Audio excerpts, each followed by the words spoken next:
अब हम नादान दोस्त पाठ के बहुविकल्पीय प्रश्न उत्तर करेंगे, जिसमें एक प्रश्न के 4 ऑप्शन होंगे और उसमें से एक सही ऑप्शन होगा। सबसे पहला प्रश्न है, नादान दोस्त पाठ के लेखक कौन हैं? इसके ऑप्शन हैं क केदारनाथ अग्रवाल, ख कृष्णा सोबती, ग मुंशी प्रेमचंद और घ शमशेर बहादुर सिंह। और इसका सही उत्तर है मुंशी प्रेमचंद, ग। प्रश्न 2 है, केशव के घर चिड़िया ने अंडे कहाँ दिए? ऑप्शन हैं पेड़ पर, छत पर, खिड़की पर, कार्निस पर। और इसका सही उत्तर है कार्निस पर। प्रश्न 3 है, केशव की बहन का क्या नाम था? ऑप्शन हैं राधा, श्यामा, गीता, लता। और इसका सही उत्तर है ख श्यामा। प्रश्न 4 है, बच्चों के सवालों का जवाब देने की फुर्सत किसे नहीं थी? ऑप्शन हैं अम्मा को, बाबूजी को, ग है अम्मा जी और बाबूजी को, घ है किसी को भी नहीं। और इसका सही ऑप्शन है अम्मा जी व बाबूजी दोनों को, यानी ग।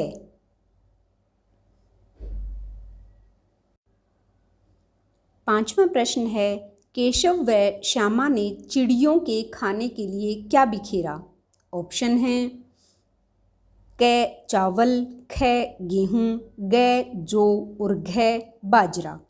और इसका सही उत्तर है क अर्थात चावल। प्रश्न नंबर 6 है, दोनों बच्चे क्या देखकर आनंदित होते थे? ऑप्शन हैं कार्निस को, छत को, चिड़ा और चिड़िया को, दूध व जलेबी को।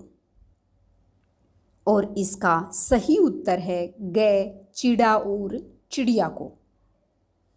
प्रश्न नंबर 7 है, केशव और श्यामा को मन में क्या क्या सवाल उठते थे? यानी केशव और श्यामा के मन में क्या क्या सवाल उठते थे?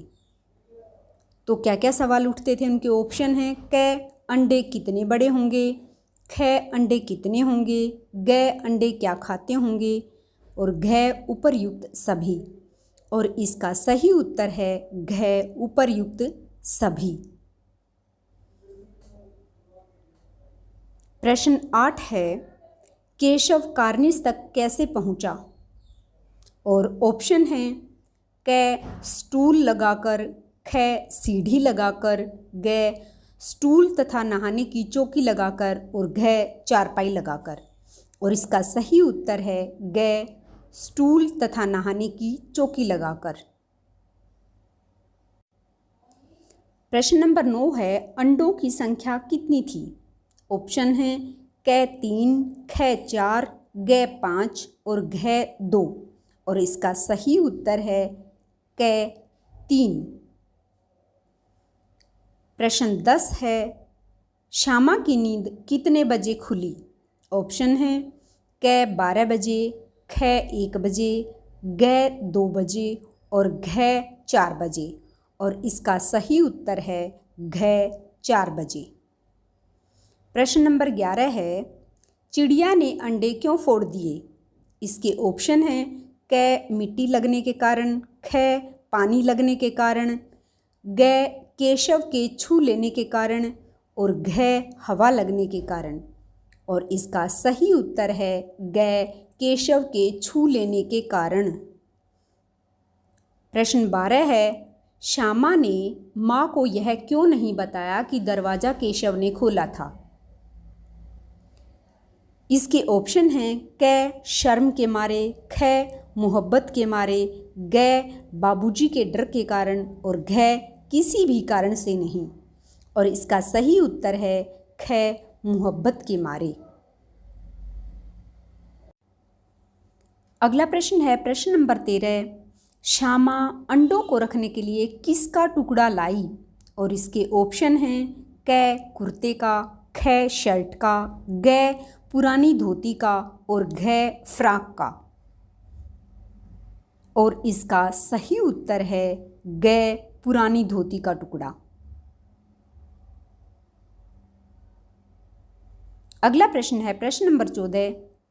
केशव और श्यामा को किस चीज़ का ध्यान नहीं रहता था? और इसके ऑप्शन हैं क सोने का, ख खाने का, ग पढ़ने का, घ खेलने का। और इसका सही उत्तर है ख यानी खाने का। प्रश्न नंबर 15 है श्यामा, यह कथन किसने कहा? बेचारे प्यास के मारे तड़फते होंगे। इसके ऑप्शन हैं क श्यामा ने, ख अम्मा जी ने, ग बाबूजी ने और घ केशव ने। और इसका सही उत्तर है घ केशव ने। ये इसके छोटे प्रश्न उत्तर यानी बहुविकल्पीय प्रश्न उत्तर समाप्त हुए। अब हम इसी पाठ के बड़े प्रश्न उत्तर अभ्यास के प्रश्न उत्तर करेंगे। पहला प्रश्न है अंडों के बारे में केशव और श्यामा के मन में किस तरह के सवाल उठते थे? वे आपस में ही सवाल जवाब करके अपने दिल को तसल्ली क्यों दे दिया करते थे?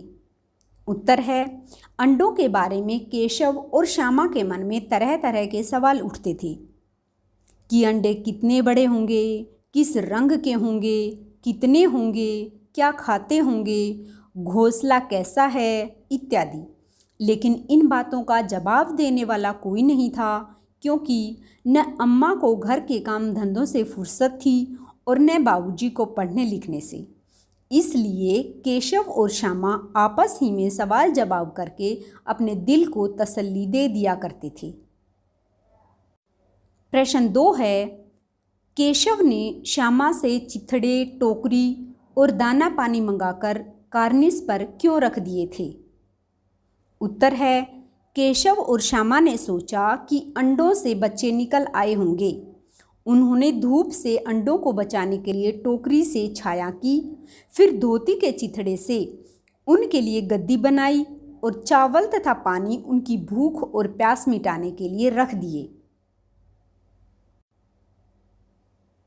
प्रश्न 3 है केशव और श्यामा ने चिड़िया के अंडों की रक्षा की या नादानी? उत्तर है केशव और श्यामा ने चिड़िया के अंडों की अपनी तरफ से रक्षा करनी चाहिए, परंतु यह उनकी नादानी सिद्ध हुई, क्योंकि केशव ने अंडों को छू लिया था। इस कारण चिड़िया ने अंडे तोड़ दिए। वास्तव में वे तो उन अंडों की रक्षा करना चाहते थे, परंतु नादानी में उनकी हत्या हो गई।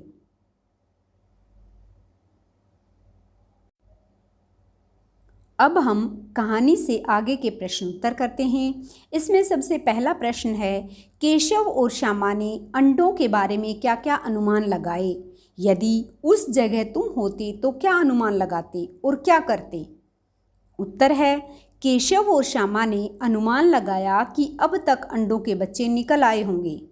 चिड़िया उनके लिए दाना पानी का प्रबंध कैसे करेगी? उन्हें धूप से भी कष्ट होगा।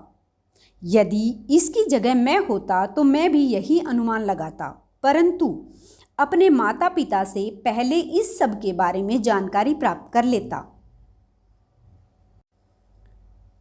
प्रश्न 2 है माँ के सोते ही केशव और श्यामा दोपहर में बाहर क्यों निकल आए?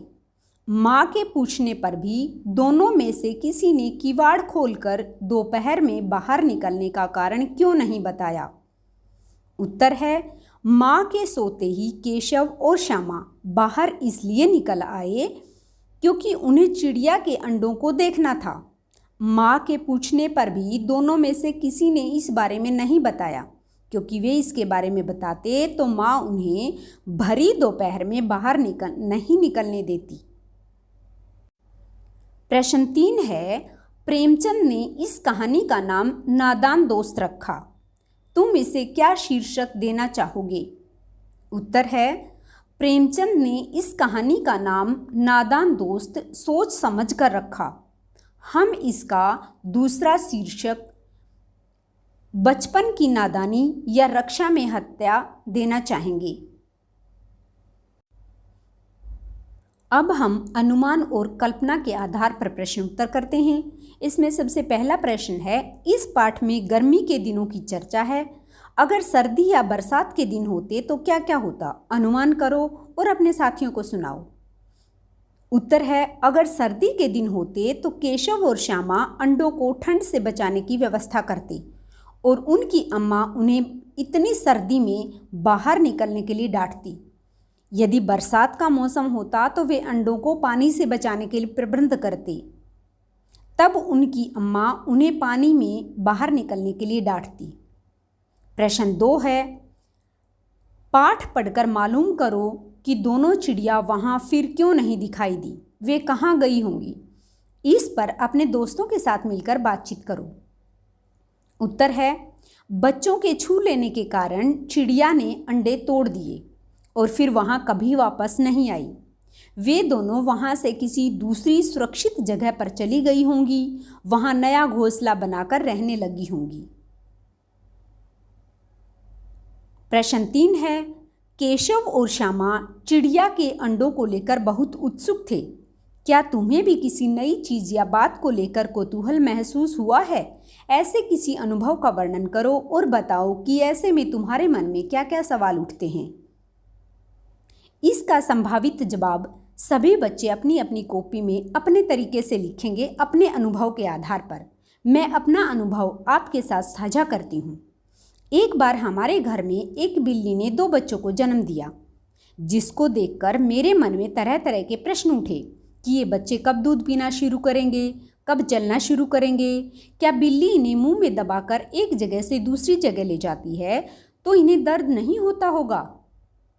आप भी अपना अनुभव अपनी कॉपी में लिखें। अब हम भाषा की बात करते हैं। प्रश्न है, श्यामा माँ से बोली, मैंने आपकी बातचीत सुन ली है। ऊपर दिए गए उदाहरण में मैंने का प्रयोग श्यामा के लिए और आपकी का प्रयोग माँ के लिए हो रहा है। जब सर्वनाम का प्रयोग कहने वाले, सुनने वाले या किसी तीसरे के लिए हो तो उसे पुरुषवाचक सर्वनाम कहते हैं। नीचे दिए गए वाक्यों में तीनों प्रकार के पुरुष सर्वनामों को नीचे रेखा खींचो। यानी ये जो उदाहरण दिया हुआ है, इसमें जो जो सर्वनाम लिखे हुए हैं उनके नीचे आपको रेखा अंकित करनी है, यानी रेखा खींचनी है। एक दिन दीपू और नीलू यमुना तट पर बैठे शाम की ठंडी हवा का आनंद ले रहे थे। तभी उन्होंने देखा एक लंबा आदमी लड़खड़ाता हुआ उनकी ओर चला आ रहा है। पास आकर उसने बड़े दयनीय स्वर में कहा, मैं भूख से मरा जा रहा हूँ, क्या आप मुझे कुछ खाने को दे सकते हैं? तो इसमें तीनों पुरुष छांटने हैं हमें, उत्तम पुरुषवाचक सर्वनाम, मध्यम पुरुषवाचक सर्वनाम और अन्य पुरुषवाचक सर्वनाम। इसमें मैं और मुझे ये उत्तम पुरुषवाचक सर्वनाम हैं, आप मध्यम पुरुषवाचक सर्वनाम है और उन्होंने, उनकी और उसने ये तीनों अन्य पुरुषवाचक सर्वनाम हैं। प्रश्न 2 है, तगड़े बच्चे, मसालेदार सब्जी, बड़ा अंडा। इनमें रेखांकित शब्द, यानी जिन रेखांकित क्या होता है, जिनके नीचे रेखा लगा रखी है वो शब्द क्या होते हैं? रेखांकित। तो यहाँ जो रेखांकित शब्द हैं यानी तगड़े, मसालेदार और बड़ा, ये जो शब्द हैं ये बच्चे, सब्जी और अंडा, इन शब्दों की विशेषता यानी गुण बता रहे हैं। इसलिए ऐसे विशेषणों को गुणवाचक विशेषण कहते हैं। इसमें व्यक्ति या वस्तु के अच्छे बुरे हर तरह के गुण आते हैं। तुम 4 गुणवाचक विशेषण लिखो और उनसे वाक्य बनाओ।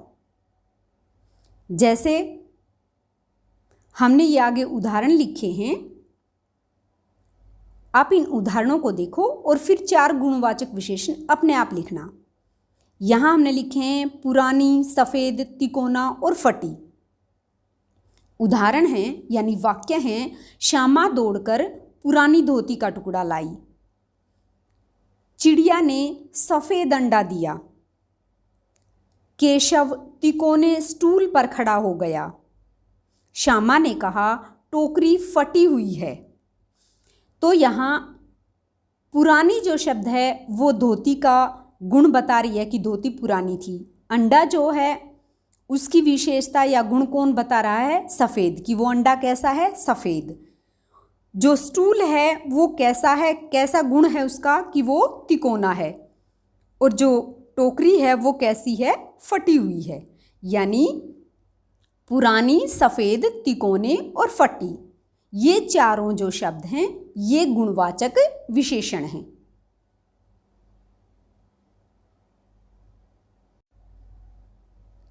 अभी हमने विशेषण के बारे में पढ़ा। जो प्रश्न 3 है वो क्रिया विशेषण के बारे में है। विशेषण तो वो होता है जो संज्ञा और सर्वनाम की विशेषता बताता है, और जो क्रिया की विशेषता बताता है उसे क्रियावाचक विशेषण कहते हैं। और इस प्रश्न में हम क्रिया विशेषण का भी एक भेद, जो रीतिवाचक क्रिया विशेषण है, उसकी बात करेंगे हम। पहले उदाहरण देखते हैं। केशव ने झुंझलाकर कहा, केशव ने रोनी सूरत बनाकर कहा, केशव ने घबराकर कहा, केशव ने टोकरी को एक टहनी से टिकाकर कहा, और श्यामा ने गिड़गिड़ाकर कहा। ऊपर लिखे वाक्यों में रेखांकित शब्दों को ध्यान से देखो, यानी जिनके नीचे रेखा लगा रखी है। ये शब्द